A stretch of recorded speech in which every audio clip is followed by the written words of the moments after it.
All right, excellent. After the viewers, issues that affect Nigerians are not mere topics that we can avoid or shove under the carpet. The issues cover the news headlines, and their challenges leave no one untouched. And the businesses we have here is to get real talk to these real issues. Welcome to another interesting episode of Real Talk with Kike. And of course, I never do this alone with my exciting, beautiful, handsome, opinionated co-host. How are you guys doing? Marshall, it's been a while that we've been on the same table together. Yes. And I apologize again for not checking up on you. Okay. I'm doing this publicly so that you can forgive me. Well, So we don't address this again. I would allow the viewers to call and tell me if I should forgive you. But yes, of course, it's good to be here. Dami, it's also nice to see you again. We're meeting the third time this month. This month, yes. Beautiful, beautiful to be here. Viewers, it's good to be here. My name is Marshall Anthony Onoya, and we're here to give you real talk with Kike. Okay, good afternoon, everyone. From everywhere you're having the opportunity to see us today, it's another beautiful, bright Tuesday where we bring real talk issues that governs us together, that affects us commonly, and of course, we proffer solutions on way forward and how to have a better life. My name remains Damilola Banere. Enjoy your ride with us. All right, you've heard it all. Nigeria has something to tell us about our history. Let's get what the history has got to tell us on this segment, on this day in history. Stay with us. We'll be right back. On this day in history, 6 years ago, 31st of August 2015, Ijo Youth Council called on President Muhammadu Buhari to extend his anti-corruption war to 1999 to cover the Obasanjo era so as to be taken seriously over his anti-corruption war. The Ijo Youth, who are kinsmen of Jonathan, wondered why Buhari should skip the Obasanjo era and concentrate his probe on Jonathan's administration, accusing him of having a hidden agenda against their son. The national president of the IYC, Udens Iradiri, who signed the statement, said it was suspicious for Buhari to choose to probe only Jonathan's administration and leave out Obasanjo.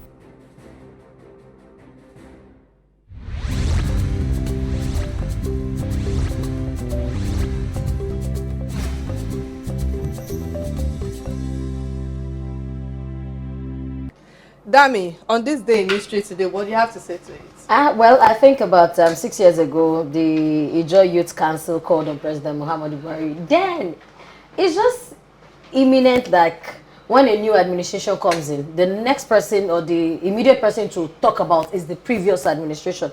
So for the Ijo Youth clamoring that he didn't probe President Obasanjo, and of course, record also has it that there was a probe in place of a $16 billion power sector mismanagement fund that it was on former President Olusegun Obasanjo's table. So I think they were just agitated because directly it involved their own son. So everybody was coming out to speak for their son. But the next administration that will come will still look into what Buhari has done. But I think that I had a conversation with a couple of friends, and I think that we should begin to proffer solution instead of thinking of what damage did the previous person do and how to now witch hunt them, because at a point it seemed like they were beginning to witch hunt each other and they just wanted to make sure that somebody feels by and large. But whatever it is, what happened 6 years ago is happening 6 years after, and we hope that it wouldn't happen in the next 6 years to come. All right, Marshall, what do you have to say? It definitely would happen. My own bias, my own bias and problem is the fact that,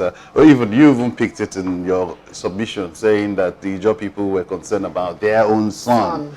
You know, we have that thing where we attach ethnic sentiments to these kind of things, ethnic colorations.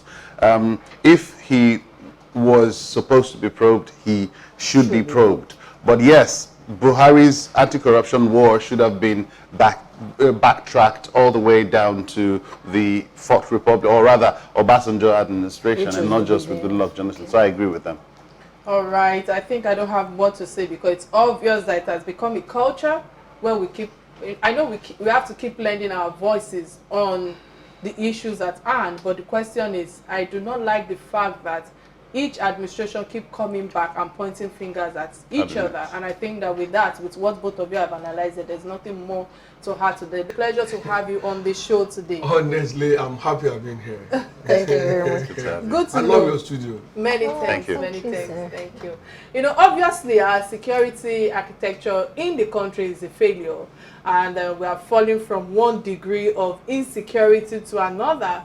And time again, you know, it's obvious that Boko Haram if it's not Boko Haram, we are talking about insurgency, we are talking about armed banditry, to unknown gunmen, to all sorts, because we've given them all sorts of names. So my question to you now is that what happened to our security system? What will I say? What went wrong? You know, what went wrong? The architecture is in place. It's not about the architecture. Okay? If we go physical, practical about it, you have a plot of land, you want to build a house, an architect came in and gives you a design. Design is permanent. The question is, how do you translate design to reality? He has done his job. It's reflected where toilets will be, where your sitting will be, your bathroom and everything. But how do you turn them to a physical building, ensuring that the size measurements that he indicated are achieved? That's one. The missing link in all of this is the will. What will? The will to combat terrorism. When you say bandits, call them unknown gunmen or gun-known men, or you call them kidnappers or headers or whatever, for all I care, they are all terrorists. Why? What they do, what they have in common is that they are all criminals. And nobody can redefine that. So when I say the political will, those in authority, they know what to do. But something proliferated it. Yeah, I just told you now, the willpower. Can you just I will go ahead and I will explain to you. Yeah. Initially, there was this very high octane expectation that we're having a retired general with a record of combat, and everybody was like, in 6 months max, all those things will be over. But when you go back to the antecedent of the president, you will understand that he has sympathy for the terrorists. He once said that they are our brothers. He once advised that they shouldn't kill them. Should be given amnesty. These are things that he said. I'm not quoting him out of context. So to that extent, there must have been an expectation now, wrongly misplaced, so to say. Because if I will come in and say, Marshal is my brother, come shine, come rain, I will protect his interest. Like a brother. Either openly or covertly. To that extent, the will to deal with Marshal will not be there for me.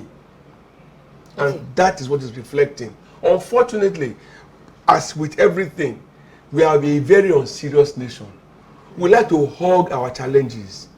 All of the names that are being carried around now, bandits, they are just different garments on the same body. Like Borage said, we are dealing with 5 leprous fingers of the same hand. At the end of the day, what do we have?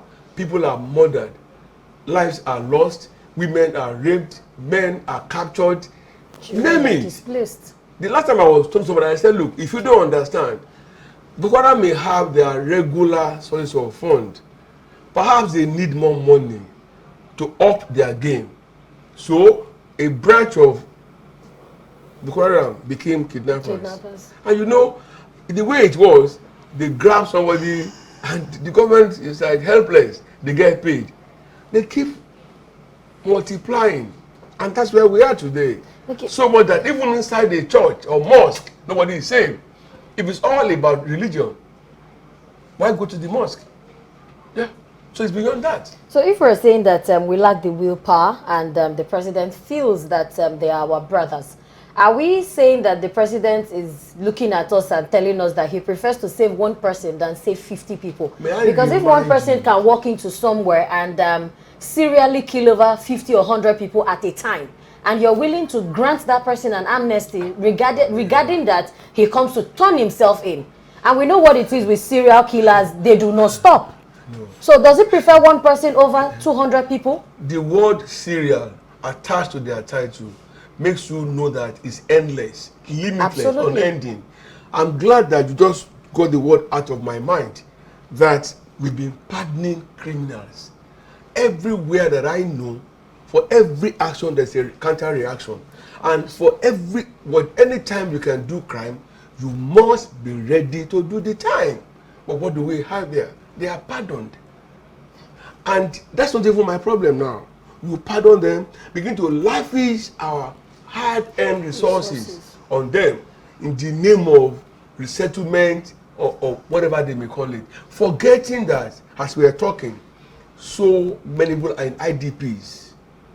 They've lost their means of livelihood, everything they ever worked for, lost, homestead, lost, and who enjoys living in camps anyway? We've lost so many soldiers whose wives today are widows, needlessly and mindlessly, whose children now are fatherless. Who thinks about all of that? Yet, there are still troops fighting the same gang. And you now say, these ones have repented. Ideology is a serious thing. You don't bring out somebody that's been so programmed in days or even in months and say, oh, he has repented. No, it's just drama. And the earlier we get to know that, I will stop that act and don't go into the next scene. Or rather, go back. As we are talking now, children are being born in the IDP camps. Yeah. No access to education, to arts and craft, or any knowledge acquisition. So those are future criminals that we are already breeding, if I must tell you. So the picture looks very bad. And that's why, to an average person in the security profession, you'll be asking yourself, why? And there is no answer. For me, this is a very, very an emotional topic for me, because I know how, people who have suffered the dilemma of being on the combat front with the Boko Haram, and their lives have been ruined, and then widows that women that have been rendered to be very young women that are widowed in the barracks and all. But the question I'd like to ask, I really don't know how we got to have that selective amnesia, to have forgotten in 2014 when Buhari agitated that the Boko Haram members should be treated like the Niger Delta militants and be given, and then we also saw these, I call them the notorious trinity. I mean, the Boko Haram, Bandit, and the headsmen. Trinity. It's just the same gang. How branching out under different nomenclature. Should we begin to think? Remember, sir, they had come out to say they were empowered by the government ahead of the 2014-2019 elections, and the government had abandoned them. Should we begin to see this integration of Boko Haram members into the general population as that compensation they were seeking from government? A chief of army staff in this country recently said a Boko Haram repentant may become our president tomorrow. He said it in public. It's in the public space. To that extent, you can begin to navigate your way and identify why things are the way they are. It's bad. As a copper in 1985, I met a young man, architect. We were serving together. He came from Plateau State, architect Bimba. We became very good friends. So I followed him to his village, and then we came to Abeokuta, and we agreed that we should retire to that place in Plateau State, right? The atmosphere, the weather, and then I love fruits, and they had all manner of varieties, even no Plateau State. Yeah. What happened? I paid for 2 acres of land. Bemba, with his money, built a 5-bedroom duplex and soundglass for me, hoping that by the time I'll be 56, 60 or thereabout, I'll retire there. Bemba, his wife, and 4 children, they are dead, murdered by bandits. I'm not even talking about my property now that is lost, and then a brotherhood that is truncated. There are so many stories, like I'm just giving you now, of hope dashed, of vision damaged and truncated. So to that extent, you don't need a prophet or a new lama to come and tell you this is why this is this. What I'm still bothered about is the fact that after all the mess of 2015 to 2019, Nigerians, in their wisdom, still voted in the same governments. All right. Listening to you, Are Oladende, there was a veteran that was on this show last week, Tuesday. My name is Dr. Kemi Olunloyo, who says that from our own investigative insight, she's my sister. Yeah, that our porous borders that is the areas of our porous borders are the loopholes that these bandits leverage on to attack us. So I must ask you, what is the state of our borders, one? You know, and can we say that the neighboring countries like Cameroon, Niger have contributed to the woes that is on ground presently? In 2014, foreigners were openly brought into Nigeria, armed, in anticipation that if there should be a loss of election to Goodluck Jonathan's government, that baboons and monkeys will be soaked in blood. It's in the public space. These same people, when the election now was won, those who brought them in abandoned them to their fates, and they were already armed. Even if they had no link with Boko Haram before, that was an open session for them to find their bearing. They're going to survive. And there was no going back, because they said they should come in and be registered as Nigerians. So, whether we like it or not, they have become parts of us. And it becomes an issue, because how do you now know whether they are non-Nigerians or not when they carry the same passport with you? Okay? Especially when you've been told that the Fulani man does not have a country, that he belongs to everywhere. Every part of the country. Everywhere and anywhere. So all of these declarations, Nigerians forgot to read behind the lines and give real meaning, devoid of emotion now. Okay? Okay, but we all got carried away, and then we got lost in it. And that's why we are where we are. I was in Chatham House when the a contestant then spoke glowingly, elucidating what we will call glorious manifesto and agenda. For instance, he said he has no reason to fly in the presidential jet, that he will use the regular commercial flight. Did it happen? He spoke glowingly about fighting corruption. He took the Maradona of our time, IBB, to tell the world that he sacked the governor for stealing just 300,000 naira. That today, those who stole billions are on the streets. If that is not a scorecard of the government and the anti-corruption fight, then tell me what it is. Okay, sir, I would want to borrow a Yoruba adage that says, at this junction, at Ifowara Washirawa, we have orchestrated. We undid ourselves. We have orchestrated our own downfall. But is there a way forward? Because we lose too many people every day, and the Yoruba people will still say, "Any kolomo is who is in the matter that understands the pain." We can only comfort people, but how do we now move from here to a better Nigeria? How do we even comfort people when all you get from the government each time this thing happens is what I call pro forma invoice reactions? You know what it means? Yeah. You can walk into a Rolls Royce store now, and then you want to buy Rolls Royce. Me and you know that this machine cannot buy Rolls Royce. And then they give you a proper invoice.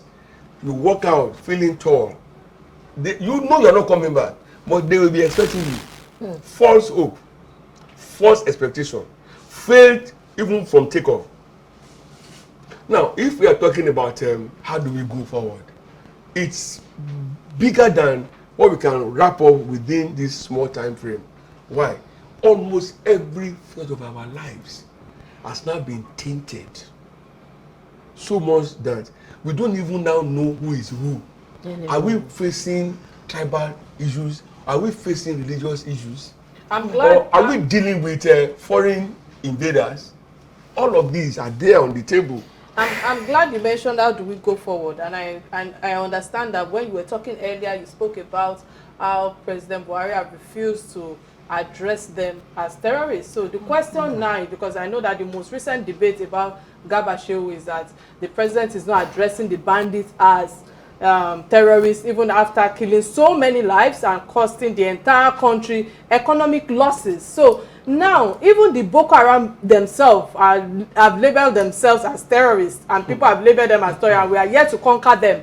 So if this regime fails to treat them as terrorists, how do you think we can conquer them when another regime comes to power? Isn't it obvious that they have become the so to speak the enemy living with us? The way we are going, how are we sure that there will be a Nigeria for another regime to run? As late as last night, there was a report of massive and ceaseless bombing by Boko Haram fighters in Maiduguri. As late as yesterday, some worshippers in Lokoja went to church. They invaded their church and they were taken away. Yeah. You saw what happened in Jos. You saw that Kaduna State, that is Nigeria's military headquarters, has become a toy in the hands of criminals. So much so that they were so emboldened that they could hit NDA, our premier military training institution. Where, ask an average officer, serving or retired, Premier and they only. will tell you, Premier and only. yeah, they will tell you that that is their pride, that they have punctured their pride. You can imagine that. And for me, that was just a tip of the iceberg. That was a warning, a signal that, hey, we have no fear and we will still do more. Where next? I don't know. Remember, the forestry school was so close to ND. Yes. Yoruba says, just to copy you now, I would have said it. You could talk about do by me. The death that takes your contemporary should be a signal to you that it could be your turn anytime. All right, we have Are Oladende Ariyo in our midst, and our special guests have been giving us real talk on the issues and giving us insight. I hope that the government are presently listening and they can come to a place of solution as quick as possible. And I must say thanks for, of course, always being part of the show. But remember that you can be part of this conversation by calling our studio line 080-988-77400. It's showing on your screen right now, and of course we are streaming live on Real Talk with Kike on Silverbird platform and of course on YouTube page, so you can be part of this conversation. But Marshall, let me let you go because I know that you are. Yes, let me allow you. I said you could talk about Dubai no Pumufeni. Yes. When they invaded that forestry school, that was a shouting distance to NDA. It was enough wake-up call for them to know that if it can happen behind us here, it can happen to us. Inside. But what happened? Because of the laxity now. Versatility. Laxity and the inertia mosque opposite that has ravaged our entire country. Those guys were so bold. I cannot imagine that they will enter NDA of all places where they knew the kind of human beings. It was like a dog going into a lion's den. They not only came in and killed, they took a major as hostage. In the military high command, when you become a major, that is power. You're a leader. Yeah, because go and read the story of coups in Nigeria. They're always the ones announcing coup. That's how much of military command or authority or power that they will. But they took one away. It's over a week now. Nobody knows. Word on the street is that he's down. Yeah, but they said so. But those guys said they still want 200 million naira. Is their words against nobody's. And what we got from the authorities at NDA, that it was a robbery. What robbery is that? How do they even explain that it was a robbery? I still feel, sir, that there's still so much that hasn't been said about that infiltration of NDA. Nothing has been said. Because I do feel that those guys came to get something. And whatever it is they came to get were yet to be told. Because they couldn't have just up and invaded NDA because they wanted to kill or abduct some people from one ethnic extraction. But I'd like to ask you, with the indices and indicators so far laid out, 2023, do you see Uhuru or do you see Kabul? It could be Libya. It could be anywhere. And why am I saying this? Arotile was a fighter in the Air Force. Yeah. The way she was murdered, the story is still on ground, unresolved, very shady. And I'm talking of based on the reports given to the public. It happened right within the Air Force base. 2 days ago, Captain Nala was murdered. In Malali. The father said they didn't come, they were not armed. So they were not thieves? They were not, no. They had a mission. I mean, where that guy is in GRA, not in a slum. Yeah. If you know Kaduna, the way I know Kaduna, it's in GRA. GRA. And then they spotted that guy, and then they annihilated him. I feel his pain. He must have died with so much pain, the way he was strangulated. When you look at those two, what does that tell you? Within the system, we have fifth columnists who readily and easily give out information to the criminals. They knew, I mean, from the aircraft operation, how do you know the pilot? How do you know who was operating what? But somebody skilled on him, and then not only that, the address of his house, they got it, and they went after him. Right. There could be more. And we've had too many stories around these things. Remember that when the retired, the other service chiefs were removed, everybody had high expectations and high hopes that these ones, they are miracle workers. They were coming to shake things. What have we seen? They shook them. Since they got installed, things have gone from bad to worse. So much that now nobody is calling for their removal again. Because if they are removed, what next is coming? What next will happen? All right. You know, earlier you mentioned that if we are not careful, you quoted someone's interview that if you are not careful, that the people who are in power, who are terrorists, might become president tomorrow. And I want to believe that we are not building castles in the air. So my question to you now, because I think I should also quote someone, because I know the retired Naval Kunle Olawumi, who said our security challenges, and I quote that he has arrested a lot of people, his organization actually conducted interrogation, and they mentioned names, and some of these names are, you know, governors, senators. Some of them are even in the I don't know about that, but I know that some of them are even in Aso Rock. So is it necessary that we keep deceiving ourselves that people in this administration, rather than them fighting insurgency, they are the ones sponsoring insecurity in our country? I am quoting Olawale now. Olawumi. I am quoting him. What do you have to say to that, sir? This is not Kike. Olawumi was an insider. Okay. When I listened to him, I was scared. Why? The interview was extremely revealing. And I said that in his shoes, I would never, ever have remained in Nigeria and granted such explosive interview. Because I don't want to die yet. And when he was asked, what if, he said, if I die, I die. Because he bled, if I die, I die. That shows a man that has resigned himself to faith. The question is, from all of the things you can see, you don't need to deceive you. The Bible says, be thou not deceived. Be thou, it was very specific. How? So much energy, so much resources were liquidated in bringing Kanu back to Nigeria. With Igboho, we had the same experience. Just yesterday, another IPOB guy was arrested somewhere outside Nigeria. And these are the things we are focusing on.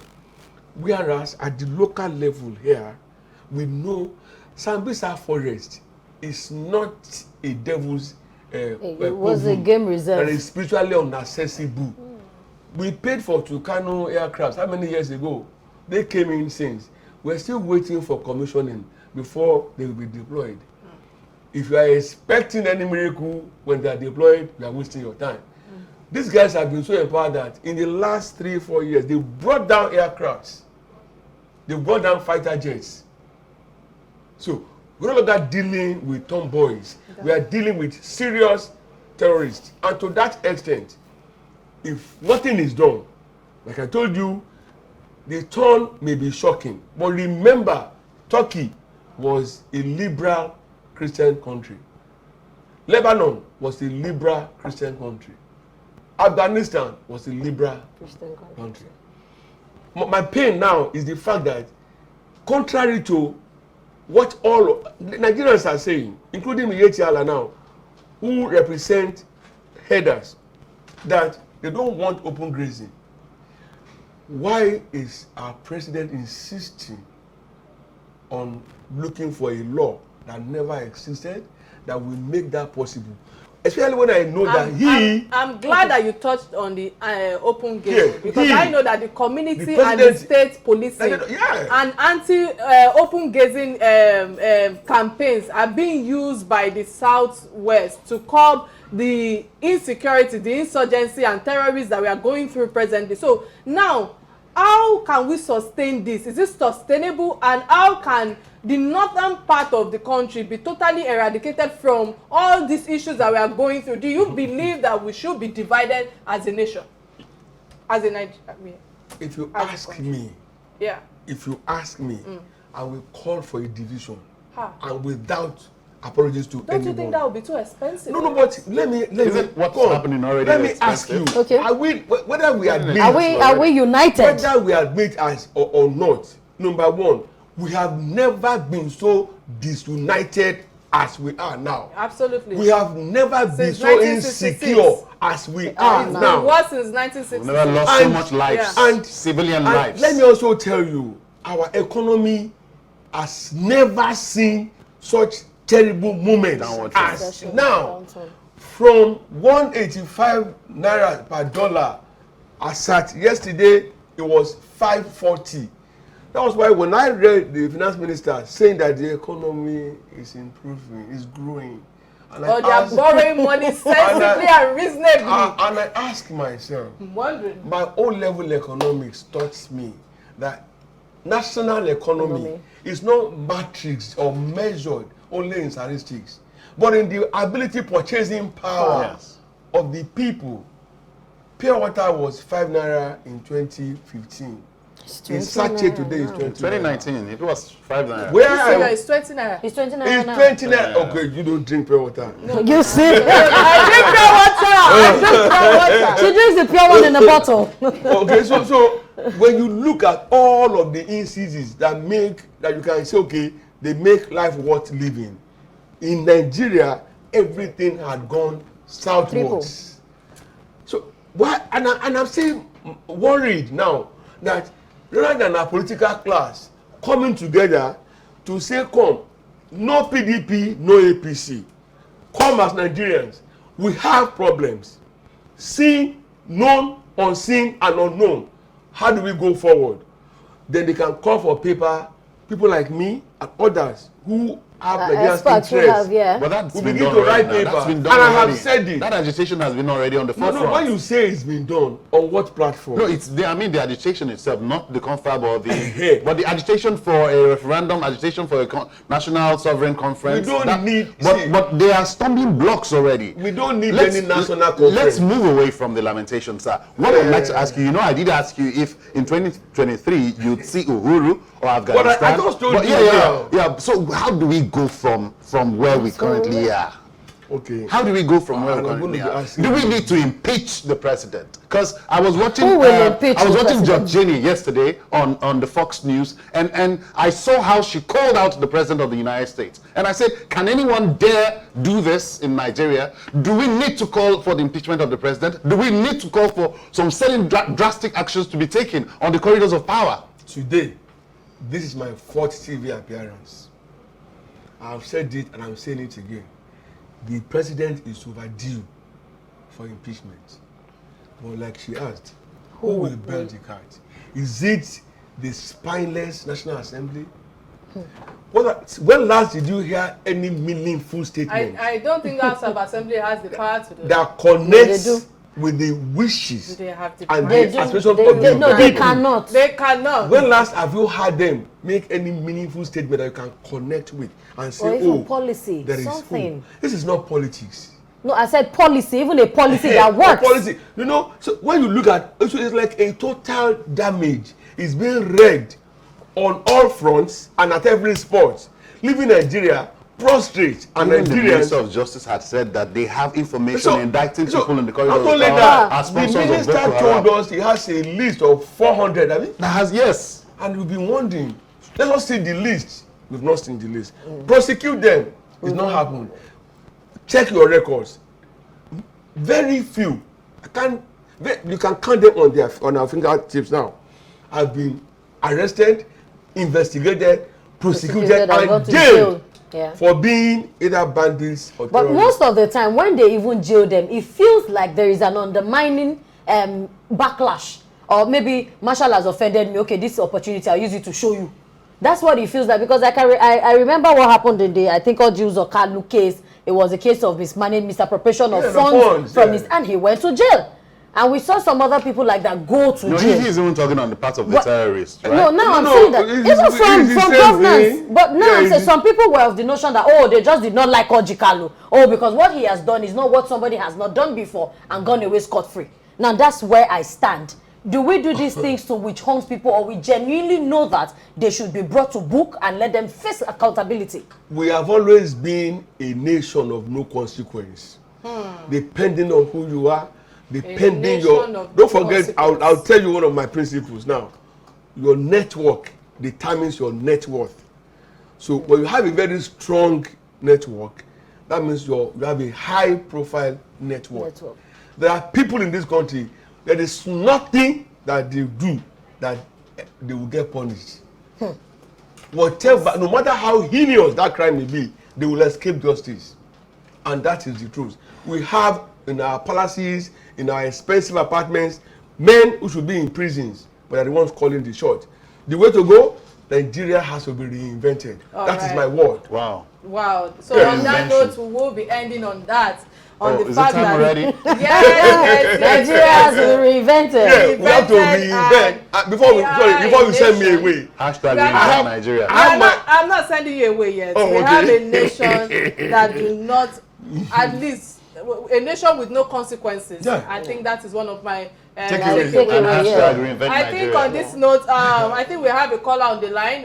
But before we bring the caller in, let me say thank you for honoring the invite. It's my of pleasure. course, you've been shedding a lot of light on the topic at hand. But before, there's a segment that binds us all, which is called Trending Stories, that have caught our attention. And there are two trending stories. One of them is, of course, on the topic at hand. The second story is about human relation, and I believe strongly that human relation is also still intertwined with what is going on presently.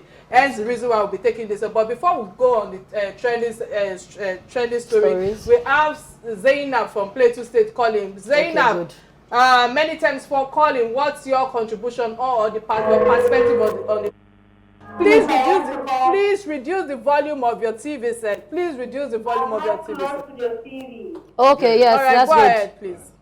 I'm Muhammad of Adam. I want to call on Nigerians.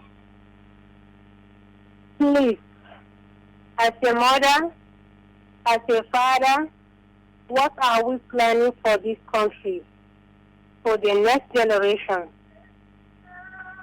I think, as a father, as a mother, we should train our children in such a way that they will hold this country very well. For your contribution on the topic at hand. And I think that this actually leads to our first trending story, which is about human relation and about power of character. And the first trending story is a controversial question that was asked by a veteran OAP, that the freeze on the preference of men between a woman who is a serial cheat with legitimate children or a one-time repentant woman who have cheated and murdered an illegitimate child. Dami, let me let you take a strike on this. What's your take on this, or your submission? Well, I think when I saw that post, I had to even check out comments. I saw a lot of comments, mixed reactions, a lot of hilarious comments. But personally, I think loyalty is loyalty. If you're here, you're here. If you're there, you're there. So we can't choose between a woman who is a serial cheat and the one who brings illegitimate. A woman should be your woman. The moment she's no longer your woman, I think you people can have peace and find peace. Because there's no point in dragging what is not draggable. Let everybody understand that peace is very paramount and sanity is good. But for you to feel that, oh, I forgave her the first time, oh, she went to do a cheat, will always cheat again. So if you feel that it is not working for your sanity, don't by force. Here you go. All right, before I let the men put in their submission, before I let the men put in that submission, I think it's important for the two ladies on this table to put in their submission. And I must say, I'm so happy with what you've said thus far. But first thing first, the debate shouldn't have even come to in the first place. The comparison is not even fit for social discussion in Bless a you. time that things are becoming very worse in our society. We need sane debate and worthy comparison. Do we even understand the meaning of cheating? You know, because sometimes I feel that sometimes people don't understand the meaning of cheating, and how we start. It's a continuous process. It doesn't even happen suddenly. It begins with texting, it begins with deleting, Time, it begins with attention. talking, it begins with meetings and all sorts, and hiding from your significant other. People don't understand that what it takes to cheat is it goes beyond just sleeping with the person. You know, there's nothing like cheating happens out of mistake for once. How did they meet? You know, how have they been communicating? It's really unfortunate that people don't even understand the gravity or consequences of cheating. Where am I driving my point to? I will tell you guys. People that are serial cheats are disaster to innocent men, innocent women, innocent children, and our society at large. Your spouse can break or make you. What happens between your partners can spell out how the rest of your life will be, including your children. Absolutely. I cannot help but keep using myself as an example. It's sad, but I must tell you that confidently, I can say to you people that married spouses cheat more than the unmarried people, than the single people, because the deceitful impact are just too much. Is it the divorce? Is it the marital discord? Is it the fact that the vagabonds that comes out of this infidelity, or the lives of the innocent children that will be destabilized for the rest of their lives? Regardless of how we try to find sanity in the place of, let peace reign to co-parent peacefully, cheating is a deliberate action. May God save us from such spouses and the consequences that come out of such acts. Either options are as far as I'm concerned. When I saw this, and I'm serious, guys, either consequences and can never be, I feel that it shouldn't even be an option. I just pray that the world that we live in today, that our children will not continue to suffer from sins that they do not know anything about, especially the innocent children. And the fact that we are craving now, and we are pointing fingers at the present president, the administration, it starts from our own. It starts from from individuals. And I think that I can see that the marshal is about to. So let me just keep my marshal. You can check the stage now. You can check the stage honestly, now. sir, I know you have a few to say. Yes. But honestly, I tell you, I mean, coming from the discussion we've just had before the trending, that question should have just been left to Daddy Freeze to answer. Ask him between serial cheat of a woman between and class A the and other class one. B. You choose one, not for us. May we not find such partners in our life? Okay, sir. You wouldn't choose one. You wouldn't choose. I wouldn't choose. And I'm sure you wouldn't choose any. Let's get submission. What that question pretended to be doing was comparing which evil is greater. You don't compare evils. Exactly. If it is evil, it is evil. Exactly. And that's where I stand. And the number two, how do you begin to compromise in the name of forgiving? I'll tell you straight away, you have no right to be offended because you have no control over the behavior of the other person. The same way, you have no power to forgive anybody. We deceive ourselves a lot. So that comes from a place of managing your expectations, sir. My background determines all of this that I'm saying. Before, I used to think I will forgive you before you offended me. But I was opportune to attend a school of meditation here in Lagos, where they told me that I should be a peaceful soul. Yeah. Therefore, I don't take no captive. You can't offend me, and I don't have power to say you are forgive you. So there is no issue around that.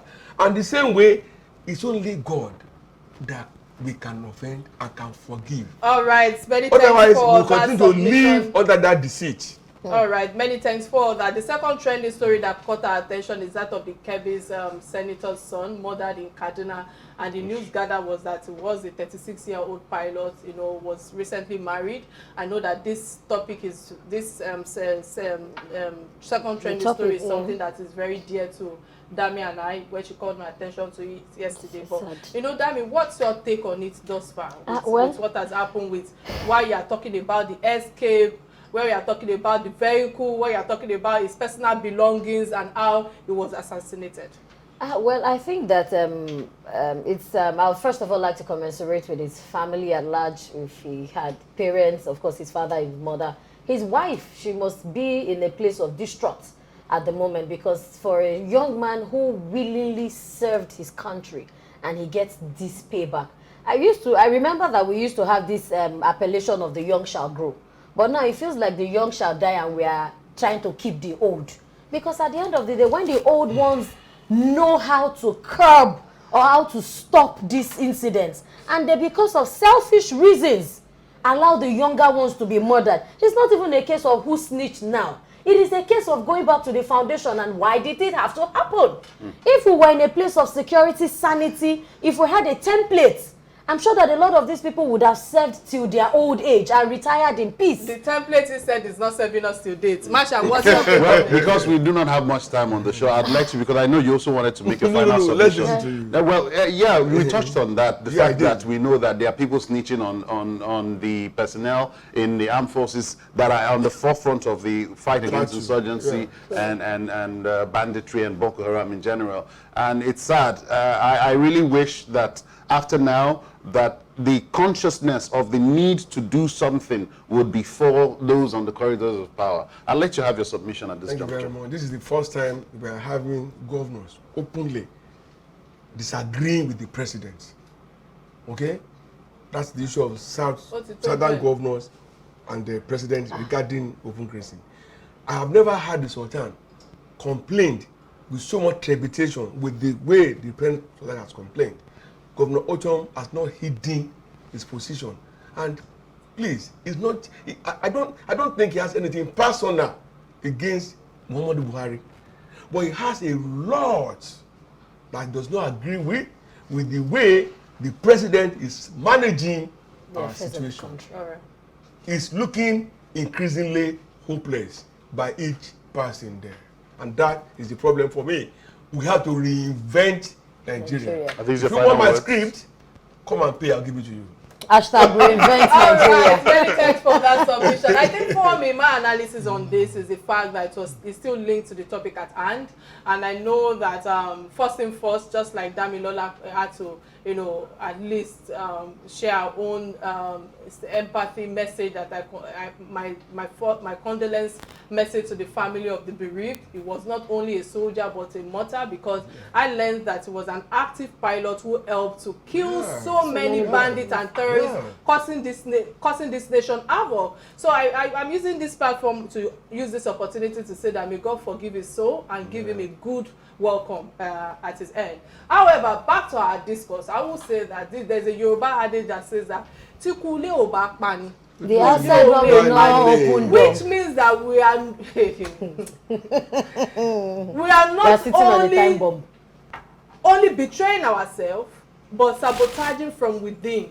No external force or power can overcome us. I learned from an intelligence that says that those who assassinated him did not just, they did not just carry out these actions, that this was thought out. And it's amazing how you can actually bring in somebody into your home, and that person can also be the one that will cause your death.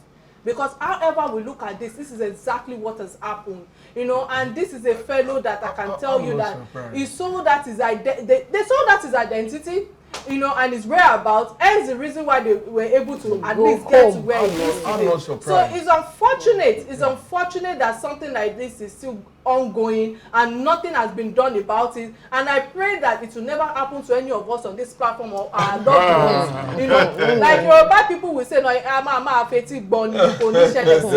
know, but we must quickly, you know, provide solution to what is happening right now, because that is the reason why you see that our refineries are not working. They keep sabotaging it. Yeah. You will see PHCN2 that is not working. They keep sabotaging it. There are many sectors in this country that they keep sabotaging that is costing us national expenses, and it's going on back and forth. So how do we move from here? Is that we've not find an answer to it. Can we give him 10 seconds? Yeah, well, a quick one. 10 seconds, please. We have over 1,520 unmanned borders in Nigeria.